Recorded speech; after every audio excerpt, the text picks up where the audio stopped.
다 함께 주님이 가르쳐 주신 기도 함께 드리시겠습니다. 하늘에 계신 우리 아버지여, 이름이 거룩히 여김을 받으시오며 나라가 임하시오며 뜻이 하늘에서 이루어진 것 같이 땅에서도 이루어지이다. 오늘 우리에게 일용할 양식을 주시옵고 우리가 우리에게 죄 지은 자를 사하여 준 것 같이 우리 죄를 사하여 주시옵고 우리를 시험에 들게 하지 마시옵고 다만 악에서 구하시옵소서. 나라와 권세와 영광이 아버지께 영원히 있사옵나이다. 아멘.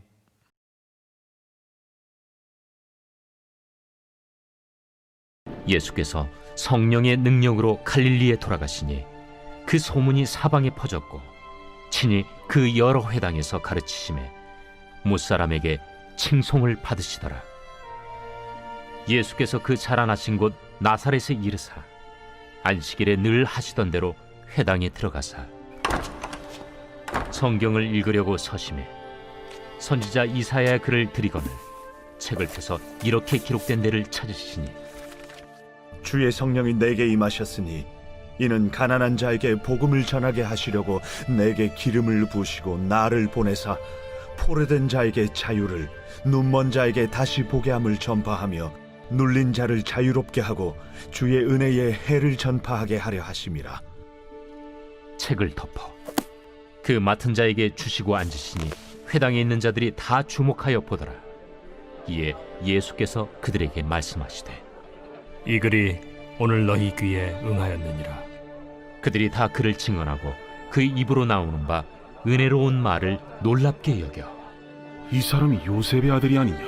너희가 반드시 의사야 너 자신을 고치라 하는 속담을 인용하여 내게 말하기를 우리가 들은 바 가버나움에서 행한 일을 네 고향 여기서도 행하라 하리라. 내가 진실로 너희에게 이르노니 선지자가 고향에서는 환영을 받는 자가 없느니라.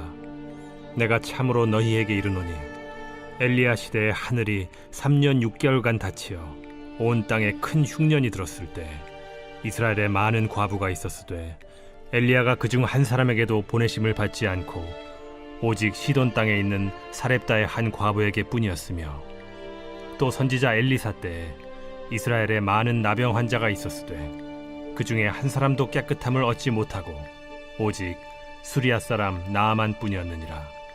회당에 있는 자들이 이것을 듣고 다 크게 화가 나서 일어나 동네 밖으로 쫓아내어 그 동네가 건설된 산낭떠러지까지 끌고 가서 밀쳐 떨어뜨리고자 하되 예수께서 그들 가운데로 지나서 가시니라.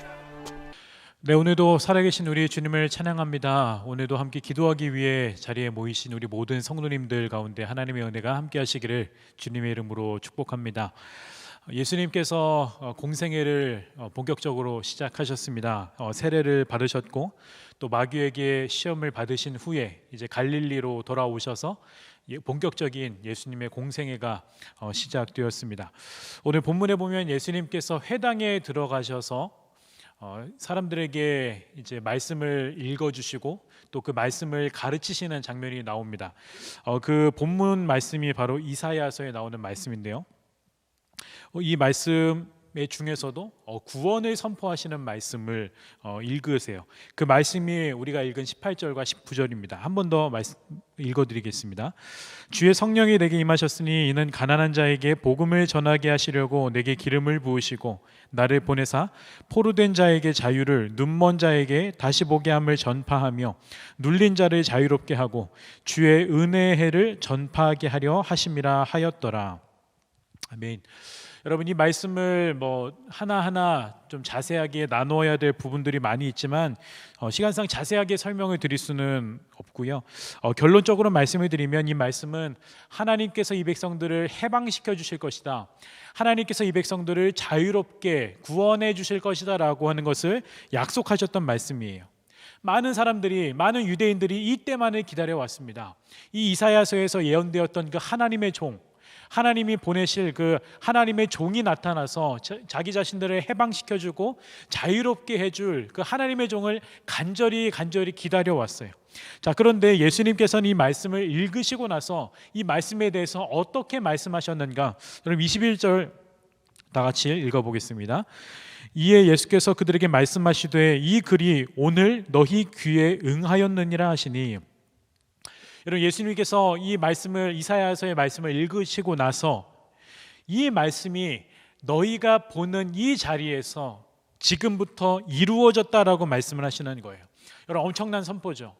이사야서에서 말씀했던 그 하나님의 종, 이 백성들을 자유롭게 해줄, 이 백성들을 해방시켜줄 그 하나님의 종이 바로 너희 눈앞에 있는 바로 나다라고 예수님께서 선포해 주시고 말씀해 주시는 겁니다. 여러분, 근데 문제는 무엇이냐면 지금 이곳은 예수님의 고향이에요. 그리고 대부분 다 예수님이 다 아시는 사람들이에요. 회당이다 보니 이제 여자들은 이제 없을 것이고 다 이제 회당에 모인 사람들이 다 예수님에게 있어서는 뭐 옆집 아저씨 또는 뭐 옆집 할아버지 또는 뭐 형 동생 뭐 삼촌 다 이런 사람들일 겁니다. 여러분 생각해 보세요. 동네에 살던 한 동네에 살던 어렸을 때부터 태어나고 자랐던 거를 다 지켜봐 왔던 가난한 목수집의 그 아들내미가 갑자기 나타나서는 이 이사야서의 이 어마어마한 예언을 성취하는 사람이 바로 나다라고 그렇게 선포를 하니 이 사람들의 그런 기분이 어떻겠어요? 자, 그런데 여러분 사람들도 뭔가 예수님이 이상한 사람이다라고 하는 것을 눈치는 챘던 것 같아요. 왜냐하면 그 이전에 이미 가버나움이라고 하는 곳에서 기적을 행했다라고 하는 소식을 들었거든요. 그래서 예수님께서 그들의 마음을 꿰뚫어 보시고 이렇게 이야기합니다. 너희들은 내가 가버나움에서 했던 기적에 대한 이야기를 듣고 여기서도 한번 해보라고 너희들이 생각하고 있을 것이다 라고 주님께서 말씀하십니다. 근데 여러분 예수님께서는 그 뒤에 이어서 충격적인 말씀을 이 사람들에게 너무나도 충격적인 말씀을 하고 계세요. 이렇게 말씀하십니다. 하나님께서는 예언자 엘리야를 사렙다 가부에게 보내셨다. 그리고 하나님께서는 예언자 엘리사를 나아만 장군에게 보내셨다라고 하는 말씀을 하세요. 이 말씀은 무슨 뜻이냐면 여러분 사렙다 과부하고 그리고 나아만 장군은 여러분 이방인입니다. 하나님께서 엘리야를 통해서 또한 엘리사를 통해서 이방인이었던 사렙다 과부와 나아만을 구원하셨던 이야기예요. 자, 그렇다라고 한다면 이 말은 예수님께서 이사야서를 통해서 선포하셨던 이 말씀, 포로된 자에게 자유가 선포되어지고 눈먼 자에게 다시 보게 함이 선포되어지고 하는 이 구원의 손길이 예수님의 말씀에 의하면 누구를 향하고 있다고 하는 말씀이냐면 바로 이방인을 향하고 있다고 하는 그런 말씀입니다. 이 말을 듣고 모든 사람들이 다 화가 나서 뒤집어진 거예요. 왜냐하면 유대인들의 생각에, 유대인들의 전통적인 생각에 이방인들은 구원의 영역 밖에 있는 사람들이거든요. 유대인들이 기대했던 메시아는 어떤 메시아냐면 메시아가 이 땅에 와서 유대인들을 구원하여 주고 이방인들, 특히 자신들을 압제하고 있는 저 로마 이방인들을 다 심판하여 멸하는 그런 메시아를 이 유대인들은 원했던 거예요. 근데 여러분 예수님이 하시는 말씀은 정반대의 말씀을 하시는 겁니다. 이 복음, 이사야서에서 선포되었던 이 자유와 해방의 복음이 바로 이방인들을 향하고 있다라고 예수님께서 선포하시는 거예요. 그래서 결과가 어떻게 됐죠? 많은 사람들이 예수님을 벼랑 끝으로 몰아서 그 벼랑 끝에서 밀어버리려고 예수님을 죽이려고까지 하는 겁니다. 여러분 저는 오늘 이 말씀이 오늘날 우리에게 두 가지 교훈을 전달해 준다라고 저는 묵상을 해봤습니다. 첫 번째는 뭐냐면 우리가 원하는 하나님 상을 만들어 놓고 하나님께서 그대로 우리에게 그대로 해주시기를 원하고 있지는 않는가라고 하는 거예요.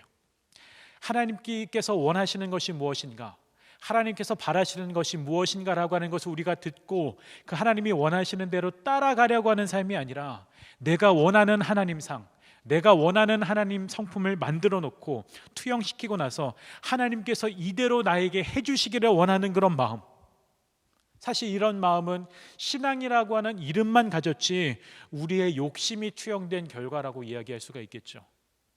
또 한 가지, 이 본문은 우리에게 무엇을 이야기해 주냐 하면 우리가 스스로 만들어 놓는 기준을 가지고 다른 사람들을 용납하지 못하는 그런 편협한 우리들의 생각과 마음을 경고하시는 말씀이기도 합니다. 여러분 재밌는 말씀이 하나 있어요. 여러분 19절에서 아까 봤던 말씀에 보면 예수님은 은혜의 해를 선포하셨습니다. 은혜의 해다.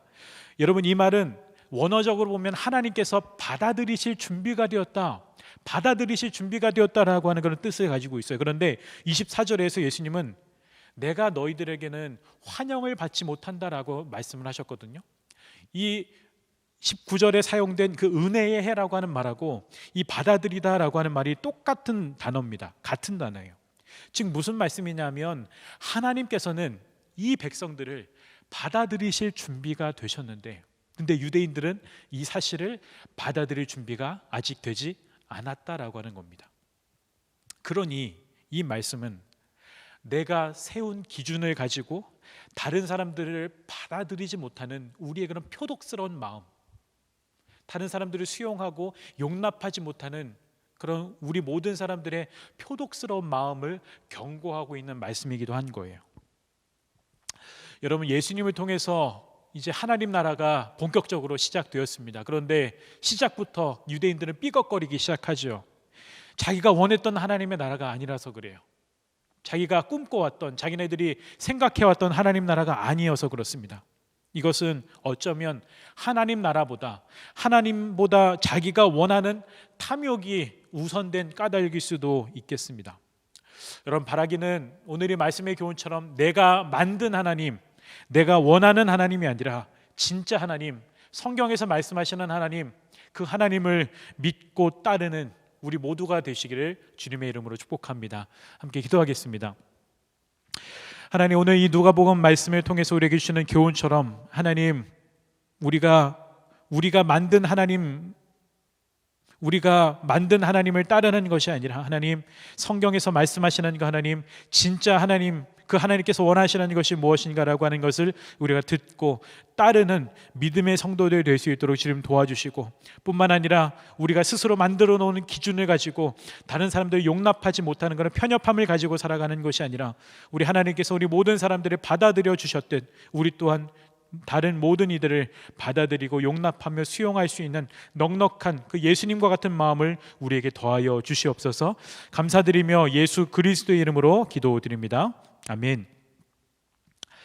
네, 오늘은 주일입니다. 함께 우리가 온라인으로 모여서 주님을 예배하는 날입니다. 우리가 온라인으로밖에 모일 수밖에 없는 상황이지만 각자의 자리에서 함께 하나님을 예배할 때에 각자의 처소에서 임재하시는 하나님을 경험할 수 있는 시간 될 수 있도록 우리가 함께 하나님의 은혜를 누리고 경험하는 시간이 될 수 있도록 여러분 예배를 위해서 여러분 다 같이 기도해 주시고, 또 교회를 위해서도, 또 담임 목사님과 교역자들과 또 중직자들을 위해서도 여러분 기도해 주시기 바랍니다. 특별히 이런 다음 세대를 위해서도 꼭 기도해 주시기 바랍니다. 다음 세대가 이런 믿음의 세대로 자라날 수 있도록 다음 세대를 위해서도 기도해 주시고, 또 오늘 있을 우리 다음 세대 예배를 위해서도 여러분 기도해 주시기 바랍니다. 우리 다 함께 기도하실 때에 우리 주님의 이름을 주님 크게 한번 부르고 다 함께 기도하도록 하겠습니다. 기도하시겠습니다.